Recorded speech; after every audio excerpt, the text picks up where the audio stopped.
ଖଣ୍ଡପଡ଼ା ଅବକାରୀ ବିଭାଗର ଚଢ଼ାଉ 38 ଲିଟର ଦେଶୀ ମଦ ଓ 2ଟି ଗାଡ଼ି ଜବତ ଏବଂ 2 ଜଣଙ୍କୁ ଗିରଫ କରିଛି ଖଣ୍ଡପଡ଼ା ଅବକାରୀ ବିଭାଗ।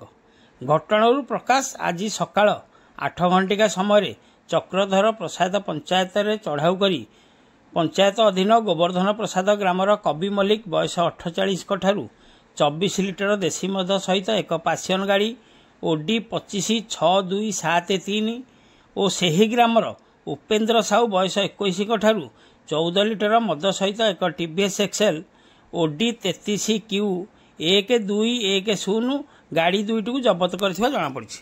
ଏହି ମଦ କାରବାରରେ ସମ୍ପୃକ୍ତ ଉଭୟ ଅଭିଯୁକ୍ତଙ୍କୁ ଆଜି କୋର୍ଟ ଚାଲାଣ କରାଯିବା ନେଇ ସୂଚନା ମିଳିଛି।